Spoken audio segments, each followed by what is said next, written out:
All right. Hello, everyone, and welcome to another live edition of the WGSN-DB Going Solo Veterans Corner. And of course, I'm your host, retired Army First Sergeant Paul Holbert. It's good to be back. And I just got to tell the audience, thank you so much for joining us. Those of you that can watch live, and if not, the recordings, because it's the audience like you that helps us make some of the podcast lists that we've made over the last year. And it's really great to see the support from the audience that we get. So we really appreciate your participation. I want to take a few minutes this evening, and start off something a little different. We actually have two very new partnerships that I'd like to share with you that we'll be talking about on each of our shows at the beginning. And first, I'd like to welcome to the show and our partnership, the Heroes Bridge. Heroes Bridge, there it is, heroesbridge.org, located in Warrenton, Virginia. Heroes Bridge, folks, is a veteran service organization founded by Molly Brooks and her folks, and they are out there. And the interesting thing is they're concentrating on veterans 65 and above. They are the ones who really need and struggle later in life and need the help. A lot of them, as you can imagine, are Vietnam veterans, a few still left over World War II veterans. But they concentrate on those veterans 65 and above. They provide all kinds of services and support, everything from battle buddies and teaming them up with younger veterans to ride shares, to meals, to food delivery, to work on their homes, whatever they need, they help these veterans around the community. The interesting thing is very quickly is that they are in the process of building a community or a center there in Warrenton and could really use your support and help. So I hope that you will take a look at their website, heroesbridge.org. Take a look at it and see if there's something you can do to help them out. I also very quickly want to give a shout out to Mick Martin, one of my fellow volunteers out there, an Army Vietnam veteran who is recovering on his second day from knee replacement surgery. So Mick, I want to wish you a speedy recovery, having gone through that twice myself, my friend, so get well. I also want to welcome to the Going Solo family our partnership with Wreaths Across America. Now, a lot of you are probably familiar with Wreaths Across America because they are the organization that try to teach our population, our young folks, about service, honor, duty. And how do they do that? They provide wreaths all over the United States for veterans cemeteries, Arlington Cemetery. And I think most of the audience has probably heard of them. We are partnering on their broadcast network, so you'll be able to see or hear my show on the Wreaths Across America radio network every Monday afternoon at 4 p.m. Eastern time. So hopefully you'll be able to check that out. It's wreathsacrossamerica.org/radio. And you can also find it on iHeartRadio, the TuneIn app, Odyssey app, and all you got to do is search for Wreath and you'll be able to find the shows. So we are so happy to be part of their broadcast organization and ready to do some work with them. All right, let's get into tonight's show. And I want to bring back, first of all, one of our guests, Kerry Baker, who was here with us before. But we have Kerry Baker, and we also have Ursula Mecabe. She is with us, and both of them are from Hill and Ponton. They are experts in dealing with the field of, well, Kerry's definitely the toxic exposure guru, I'm told. And Ursula works closely with him. They work together, providing information and services to veterans and their families regarding toxic exposure and processes for veterans' claims and support. So Kerry, of course, is a Marine veteran, and he and I chewed some of the same dirt together while I was just in the Army, but we were both in Bosnia and the Gulf War and some other places. So Kerry, it's great to have you back. You've got your experience with the Veterans Administration, the VBA, and all those years that you worked to further veterans' causes. And let's see, you joined Hill and Ponton, in, I think, 2020? It was around 2020. I think that's when I went full-time with them, I think. Yeah, so we are, we're really glad to have your expertise. And the first time you were on the show, it was very interesting. And you even taught me a couple of things that I had no clue of, being a veteran myself. All right. And I also want to again welcome Ursula Mecabe. Ursula, it's kind of interesting that Ursula, you started out in the hospitality industry and then ended up going to school and going to Central Florida in legal studies, and then on later on to get a Juris Doctorate, magna cum laude Juris Doctorate from the School of Law in Minnesota. So you kind of jumped high into the pit there, so to speak, and you are now working, of course, with Hill and Ponton as well. Helping with VA issues and processes there and claims processes, along with some of the work in toxic exposure. So I want to welcome you both to the show tonight. And I kind of like to start off, and this is just going to be a conversation. So Kerry, if I start with you, Ursula, if you think of something and you want to jump in, please do so before I get to you. So, we're just going to have this conversation. But Kerry, the last time you were here, you gave us a little bit of background. And I think a lot of this stuff really got started with the Agent Orange era from Vietnam, if I remember correctly. And then it's kind of morphed into other areas to include, more recently, the PACT Act, which covers a lot of hazardous material, burn pits, things of that nature. And then also some information that you shed the light on with me with Fort McClellan and some things going on there. So why don't we start there, Kerry? If you would kind of review with our audience where you're at or how you got to where we're at now. Okay. Well, I've been in the business of veterans benefits for about 26 years, ever since I got out of the Marines in '98. I obviously worked with Vietnam issues and just all claims related issues from pretty much from day one. Being a Gulf War veteran, I was able to track that both on a personal level and see how VA implemented all of that throughout the years. But it ramped up a few years into my career. I started with DAV as a service officer, became one of their staff that handles cases in the federal court. And so I was able to argue a lot of those types of cases at the highest level, and then went into the legislative side of things to kind of see how the sausage is made on that end.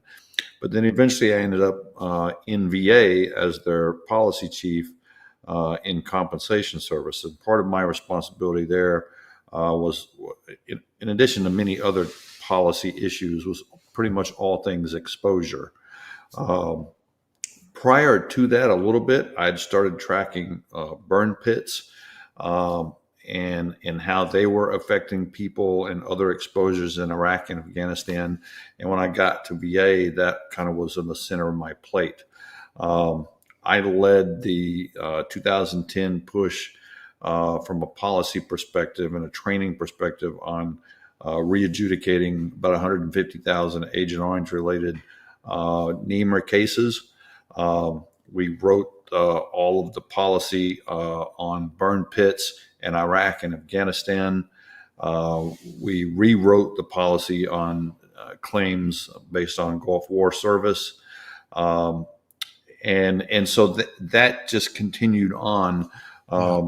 It kind of got me to my sort of, people now look at me as the exposure guru, I suppose. But it's just been, I've sort of been in the right place at the right time, and I've also found it very interesting. So I've kind of dug into it, and now it's led up to the PACT Act. I worked a lot on that, and we're focusing a lot on Fort McClellan claims now, in addition to some other things. Okay.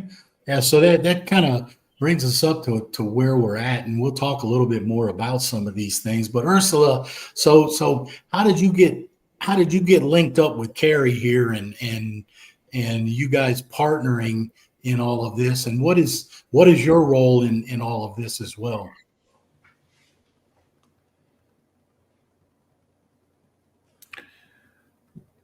Sorry, I was muted. My bad. There you go.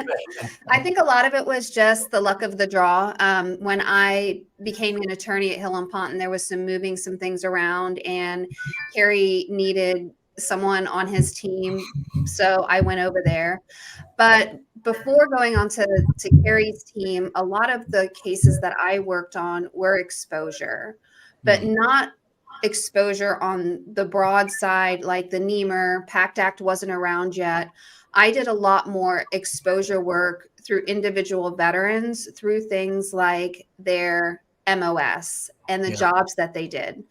So toxic exposure isn't just these big ticket items and big policy things. There also can be very individualized based on the veteran service.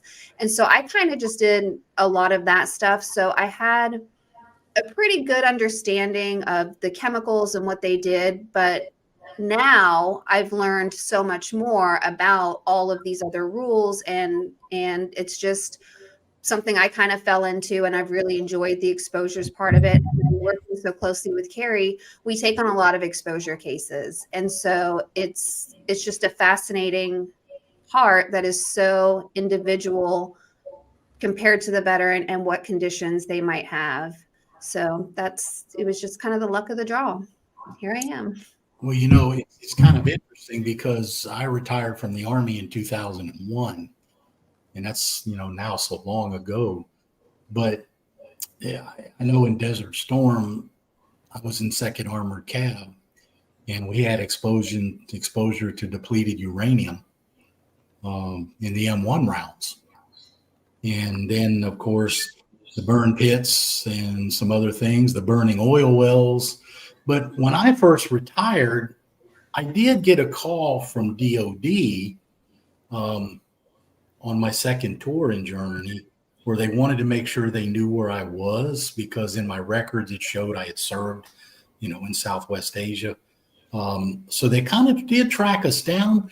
But I mean, there was nothing like you guys are working with now. When I first retired, we were kind of left on our own, hanging out, you know, trying to deal with this type of information. And Ursula, to your point, you know, I spent 17 years as a nuclear, biological, and chemical warfare specialist. So you can imagine some of the stuff that I was dealing with.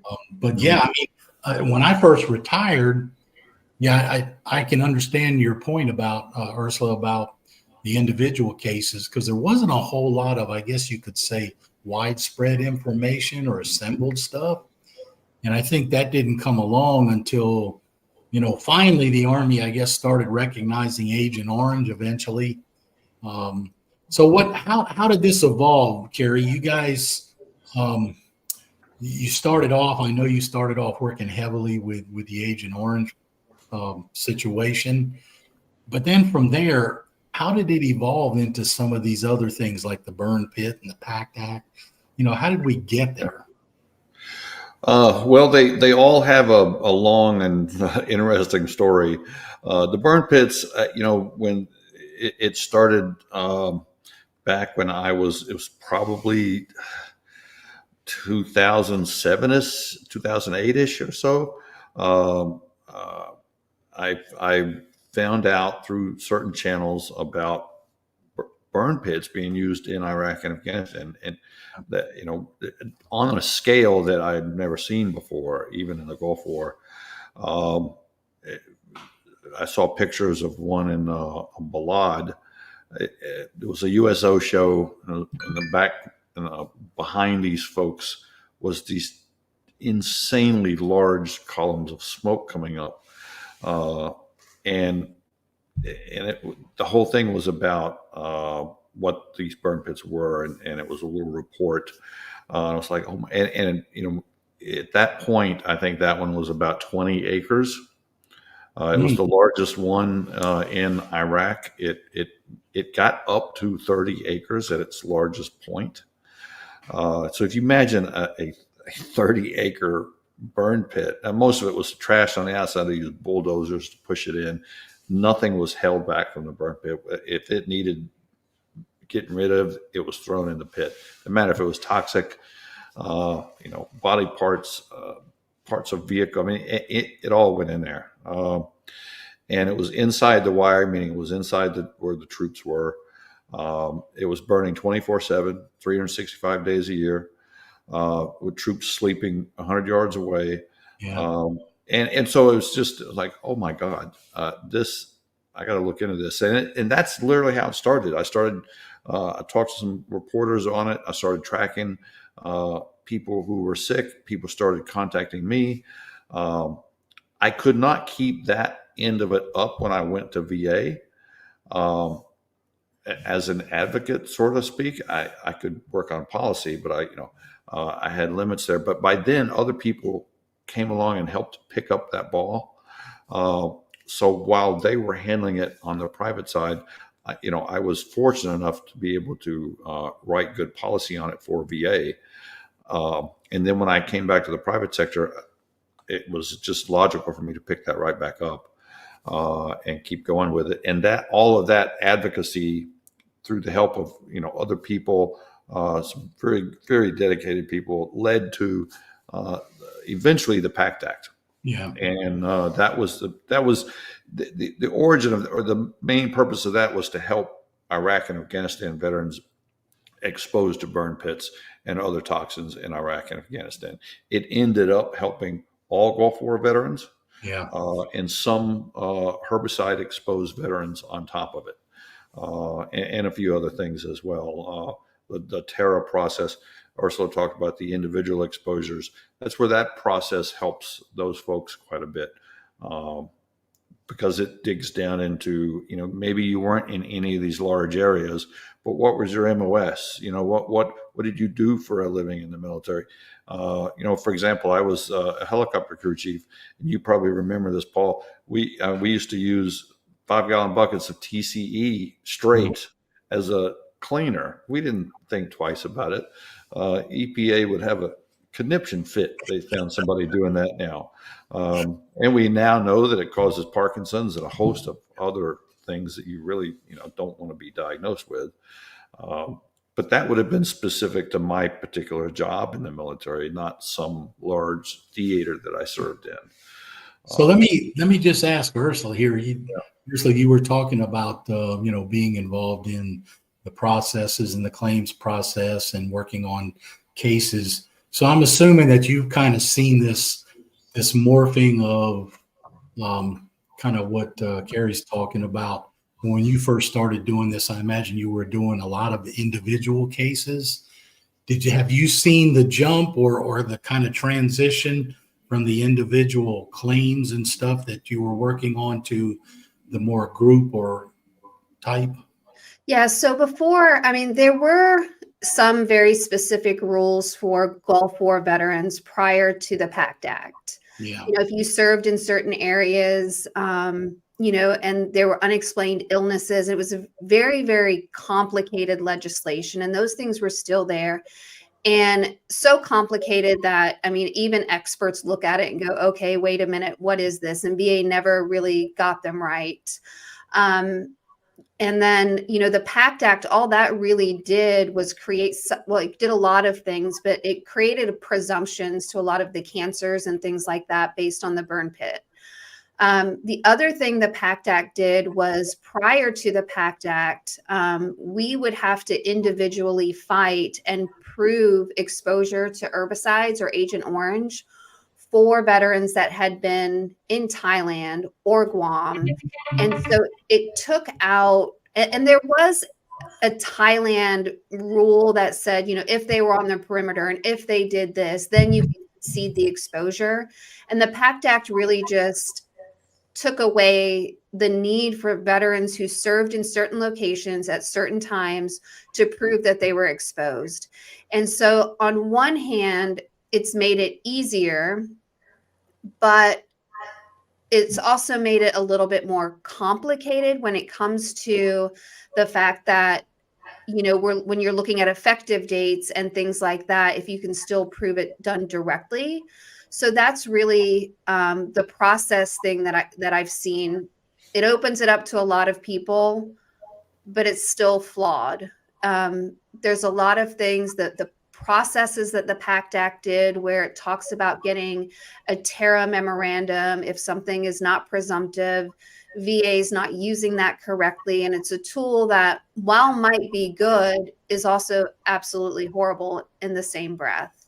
Yeah. And so we see a lot of issues with the TARAs. Because the TARAs are terrible, we see a lot of issues with the CMP exams. And they end up, in denials for claims that should be service connected. So, the process, while it's opened it up for a lot of presumptions and a lot of, okay, you were exposed, it hasn't helped with other things. Yeah. Yeah.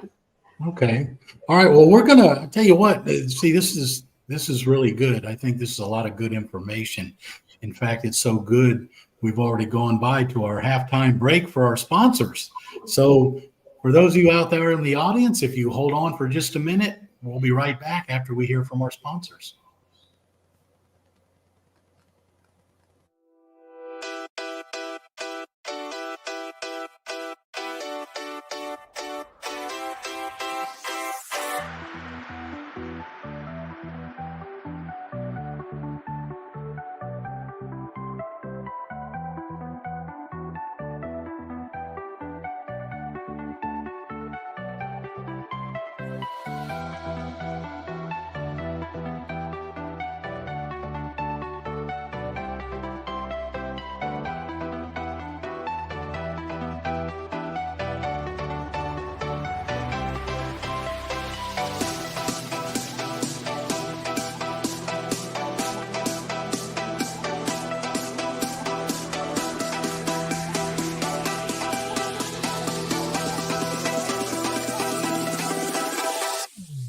In service of our nation, you gave everything you had. You sacrificed your comfort, your peace, and sometimes even your well-being.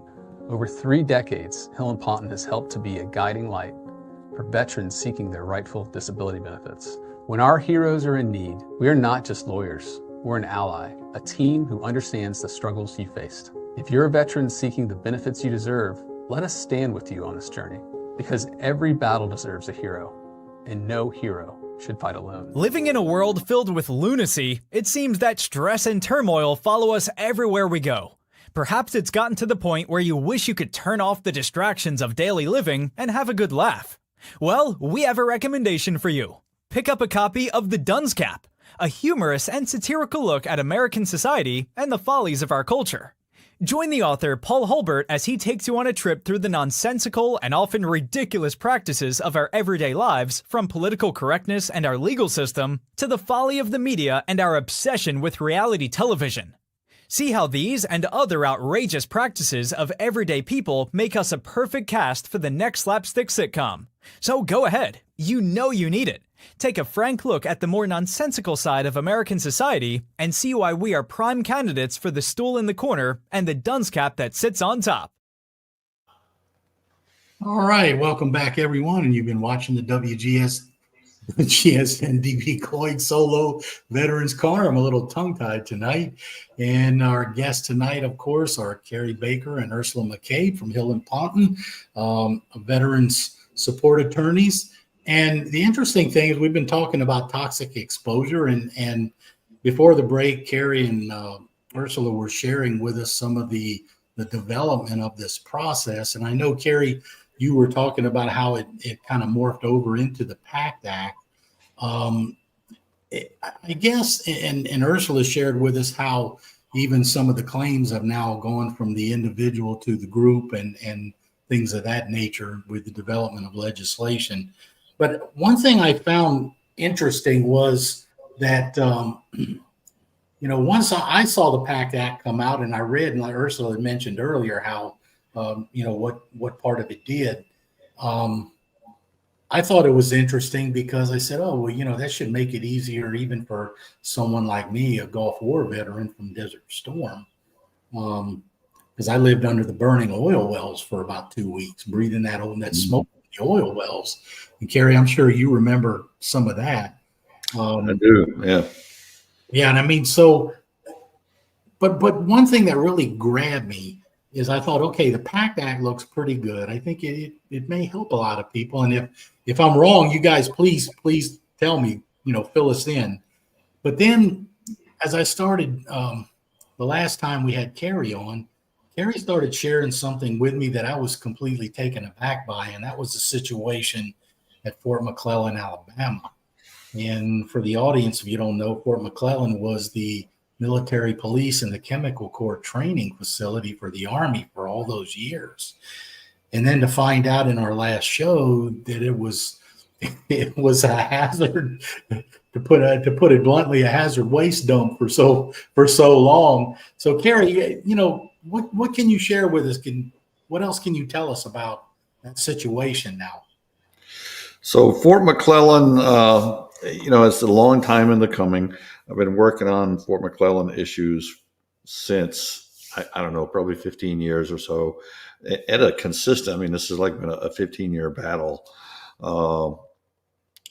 So most people that are familiar with Fort McClellan think Army Chemical Corps, nuclear, biological, radiological, testing, decontamination, training school, and they think NBC type warfare. They tested some nerve agents and tested how to decontaminate things. And you, with your background, could probably share a lot more than I know about it. And that was a lot of what Fort McClellan did, obviously. But also because it was home to the Army Chemical Corps, what people, and had been for decades, what people don't think about is it's tied to Vietnam. Yeah. Okay, the Army Chemical Corps were the ones that sprayed herbicides in Vietnam, other than the C-123s. That was ranch hand. It was Air Force ranch hand. But the helicopters that sprayed herbicides, the Buffalo turbines that sprayed it on the ground, that was all Army Chemical Corps. And those folks needed training on how to use that stuff, just like anybody else would need training on things. And the people that did that were from Fort McClellan. So there's a logical tie right off the bat there. Okay. There's reports out there, and finding some of these reports are difficult. They're vague. They might point to other reports that just have seemingly vanished off the face of the earth. So the information's piecemeal. So we know what we have by piecemeal information. For example, there's a Fort Detrick report out there that explains back in the late 50s and 60s, Fort McClellan was one of the locations where they were planning large-scale chemical trials, herbicide, in other words, herbicide testing, kind of like they did down in certain spots of Florida, in preparation and to be used for the Vietnam War. Now, the actual proof that they tested the way that paper intended it to be tested, we haven't found yet. So there's little gaps in there. But what we have found is some surviving evidence of what was used on Fort McClellan and how it was used and why it was used. And I'll give you an example. From 74 to 76, we've got documented DOD evidence of the amount and the quantity and types of herbicides used for those years. And the amount that's used is ungodly. It's enough. If you compared it to Vietnam, where they used it for a good 10 years over the whole country, this amount in just a couple of years in Fort McClellan was enough to cover the entire base, every square inch of it, somewhere like 100 times more than you could cover Vietnam with all of the millions of gallons sprayed over it. Jeez.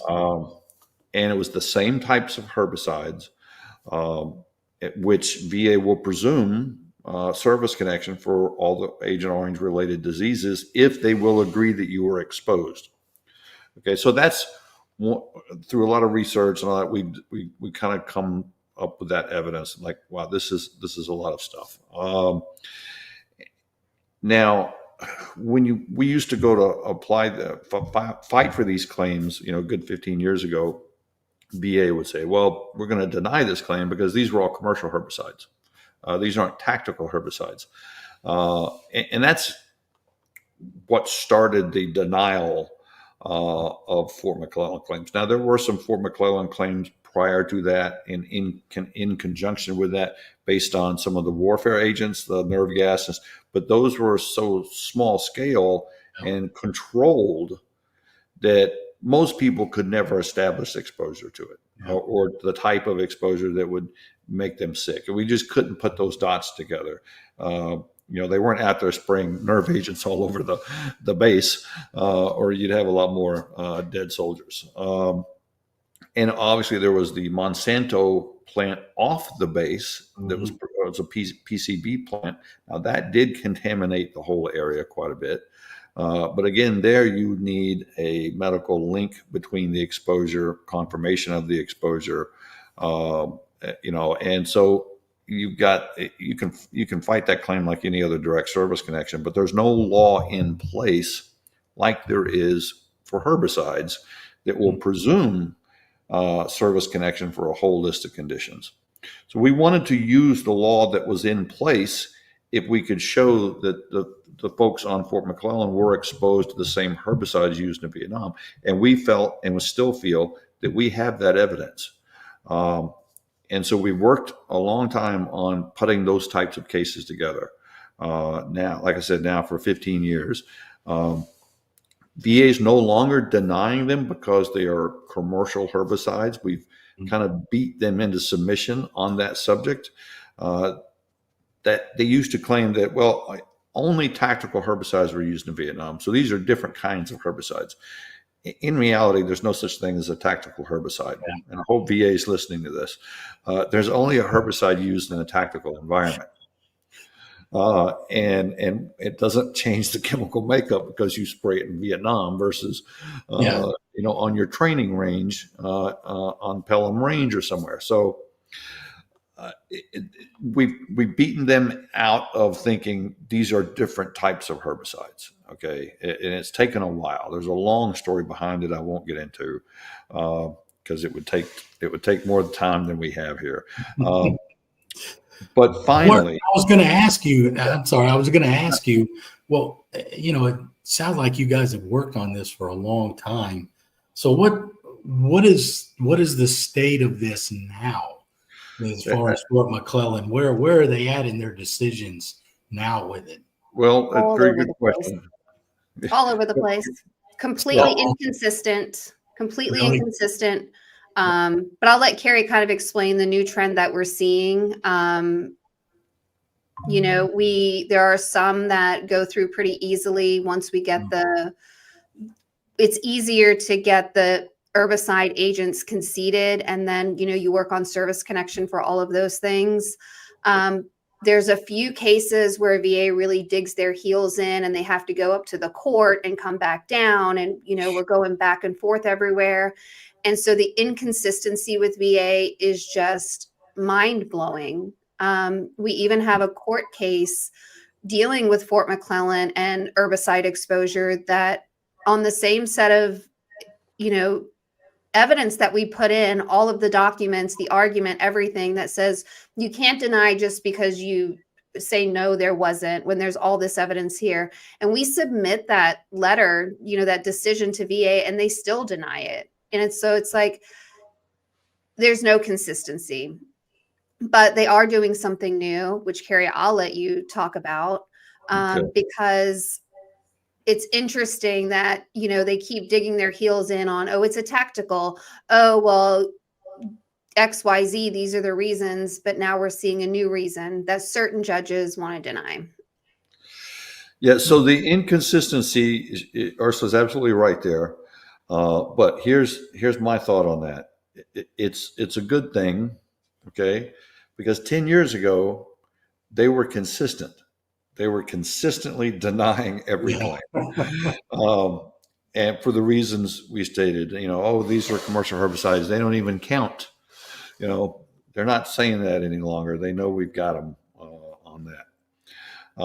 Now, in some with the help of the PACT Act through the TARA process, it not meant to be that way, but we see that we are getting some help with the PACT Act. I don't want to paint the picture it's a presumption for the PACT Act. It's not. Yeah. But this inconsistency we're seeing now is we are seeing some granted now that some of the higher appellate tribunals like the board realize they can't keep pushing this off as a commercial herbicide, that they are now having to concede in some cases. All right, you proved that you were exposed. So, we'll either grant service connection, which, let's say it's diabetes or heart disease, which are Vietnam related diseases. They'll either grant those or they'll send them back for a medical opinion, which is not required. So there's an inconsistency there. Mainly at the board, though, we'll see cases either get remanded to go apply the PACT Act provisions, but they won't try to deny it, saying it's not a tactical herbicide. They'll concede the exposure, and like I said, they'll remand it to try to get a medical opinion. Hey, is the exposure related to this heart disease? Well, now, if you were a Vietnam vet, you wouldn't be asking for that medical opinion. Yeah. Once you concede the exposure, the presumption kicks in. So they're not realizing that. I don't know how they're not realizing that. Sometimes I'm pretty sure it's on purpose, because it's pretty well known if you are exposed to a herbicide agent as defined by law, you have a condition on the list of herbicide-related claims, it's presumptive. But we're still seeing them ask for medical opinions. And other ones we will see granted, okay? And then other ones we will see denied, and the ones that really dig their heels in the most will deny, saying, well, even if we concede that these types of herbicides were on Fort McClellan, and if they look at the evidence and they look at our arguments, they simply have nowhere to go but acknowledge that they were there, okay? Even though, and I'm speaking for the board here, even though we concede or may concede that these were used on the base at some point in time, you, Mr. Veteran, in this specific claim, has not proved to us that you were at a location exactly when the herbicide was used. Okay. And so they're trying to squeeze through it like that. And, there's a problem with that. Yeah. Absolute proof is not the standard of service connection. So I want to ask Ursula, with regard to the claims process, because Ursula, I know you work heavily into the claims process with clients and things of that nature.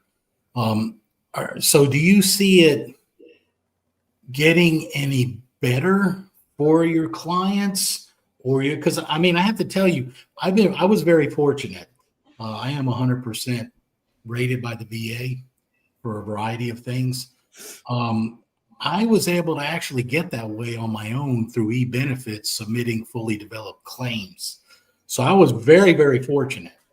But seeing what you guys are seeing, Ursula, do you see it getting any better for the folks that you're trying to help, or is it still a very uphill battle? Are you talking specifically about Fort McClellan or just just in general what you're working on? So I think when it comes to claims that are, kind of more cut and dry and people get service connection on their own, I don't see a lot of those claims. We get the more difficult claims, the claims that people go, you know what, I think I need an attorney to help me with this. Yeah. And so those cases are never easy,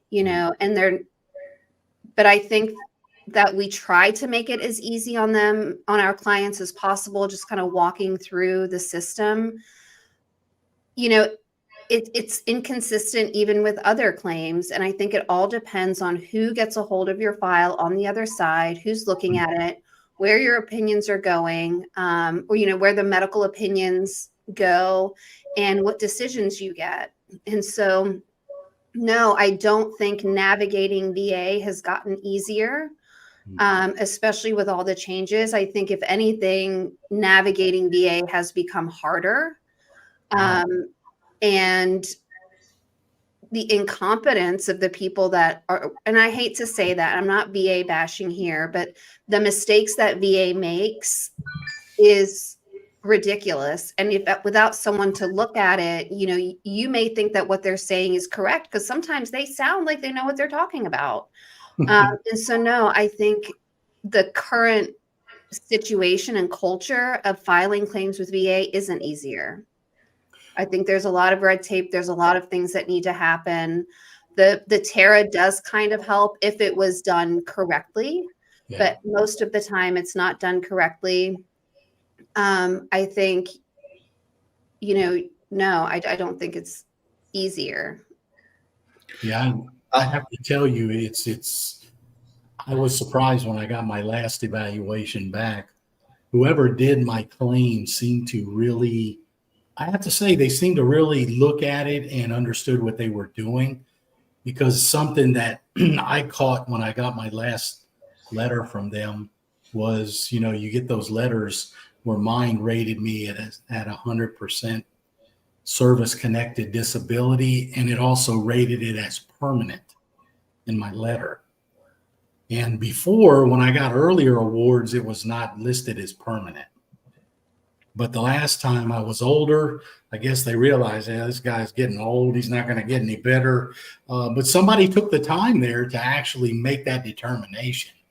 So I was quite shocked, to be honest with you, when I read it.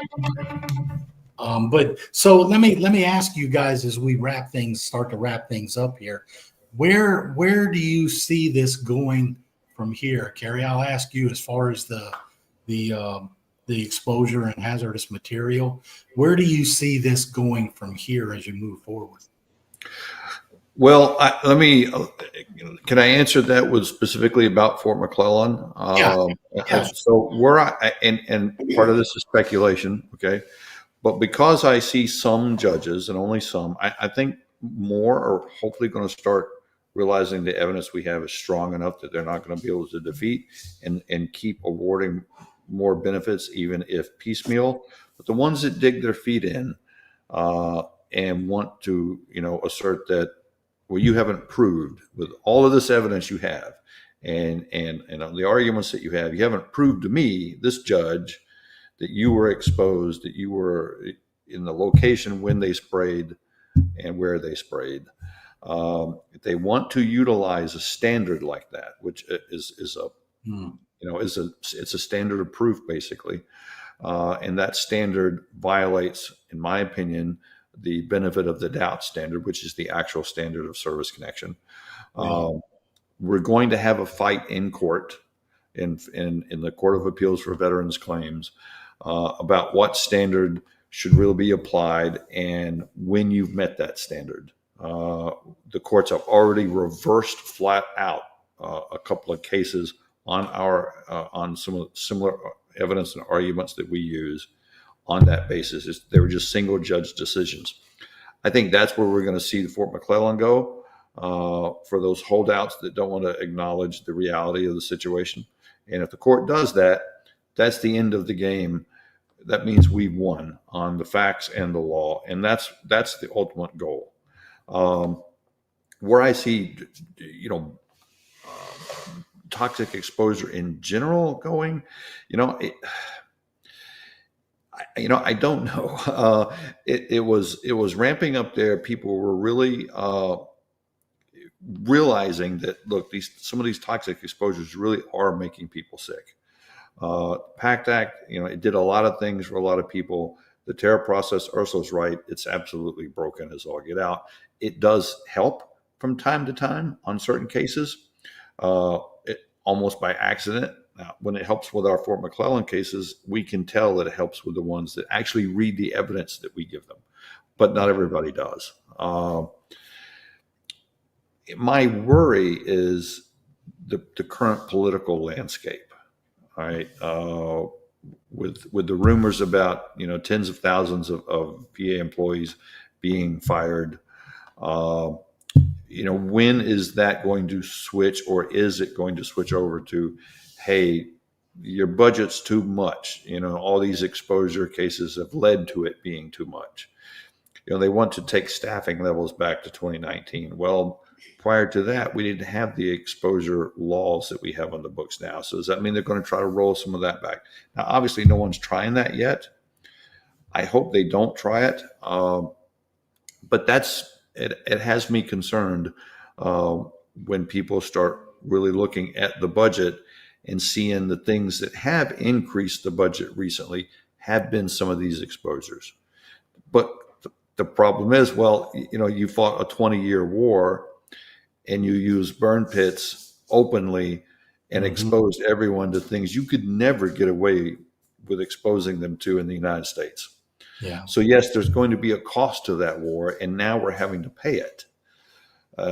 My hope is they don't roll that back. If we can keep things as they're going and just get VA to apply the law to the facts on most cases, that would be huge wins for lots of people. As Ursula says, she's right about sometimes their competence.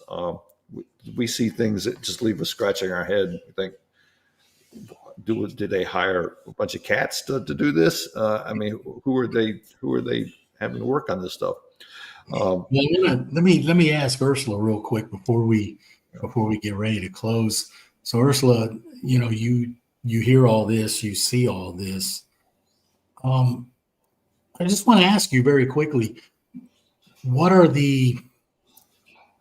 imagine it's very rewarding working with some of these clients and helping them get the things that they deserve, that they've earned based on their service. So,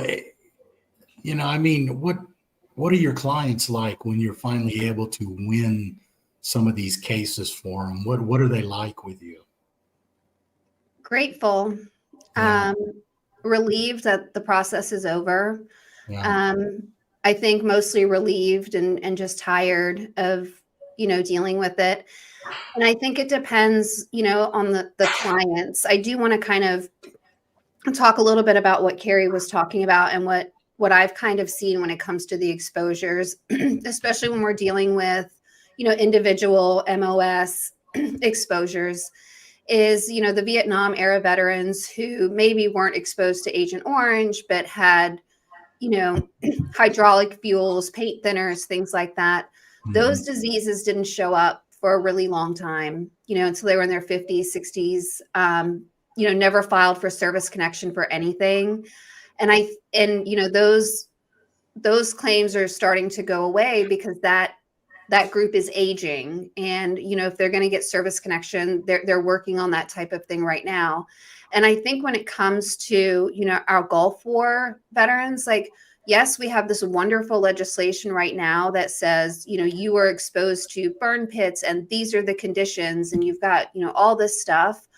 But as this population also ages, I think there's going to be other conditions that come up that we're going to have to individually take a look at and, start this fight again until the regulations or change and make it easier for service connection for these outlier ones. One of the things that's very frustrating is, especially when a veteran has a less common disease or cancer. And, so there's no studies on it. There's no studies that say this chemical caused this, because there's not enough people with that disease in order to make the research viable.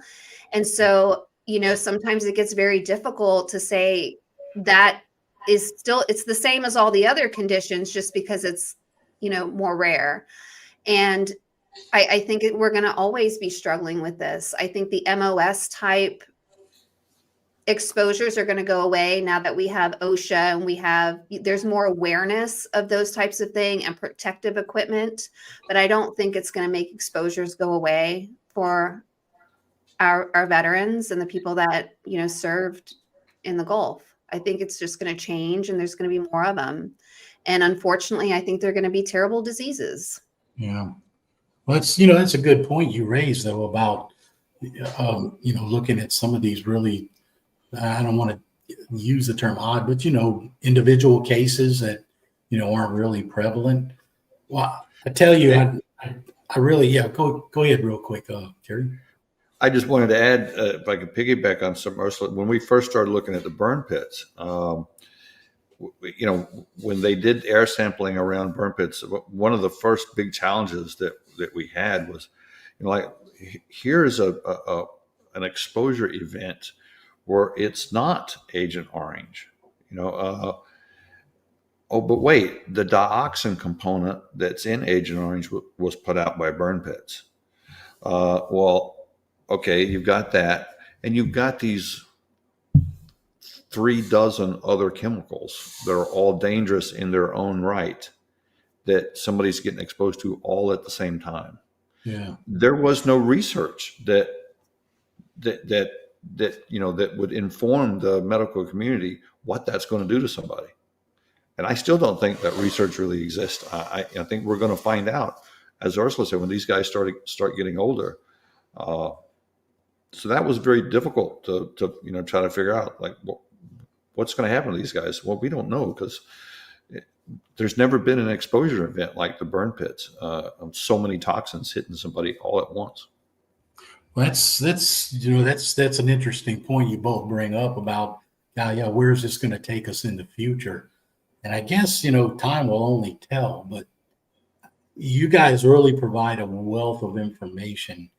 And I really want to thank you both for taking the time to come on. Kerry, this was your second appearance, and I really appreciate it. And Ursula, I want to thank you for joining us again. And there's a number at the bottom, Hill and Ponton. You guys, I think, are trying to do some great work there with what you're doing to helping these veterans. So, we really want to thank you for that. And I want to really thank both of you for taking the time to appear on the show this evening. Thank you for having us. Yes, we appreciate it very much. To help. All right. And for those of you in our audience out there, we appreciate you taking the time to join us this evening. Hopefully the discussion tonight has been able to provide some information to you. And, if not, if you have any questions, you know who to call. You can get the right answers. There it is right there on the screen. So for the audience, again, I want to make sure that we continue to provide you good information as we do at the closing of each show. And I do have to tell you that the VA has some new burial information and burial benefits up. So the veteran information, the burial and memorial benefits for veterans, there's a guide there. You can go to va.gov/burials and then memorials, and you'll be able to find some of the latest updates there for veterans, what you're entitled to, families, where you can get help. And, it's just something, especially talking about the topic tonight with toxic exposure. Folks, this is something that we have to deal with. And if you're a veteran yourself, or you're a spouse or a family member of a veteran, it's going to come to that point eventually, through some form or fashion. So make sure that you stay up on this, visit the VA website, see what they have up there for you. Make sure you know what you can get, what kind of assistance you can get when the time comes. So I want to thank everyone for joining us this evening. And you've been watching the WGSN-DB Going Solo Veterans Corner on the Going Solo Network. We really appreciate your participation, and we hope to see you on our next show.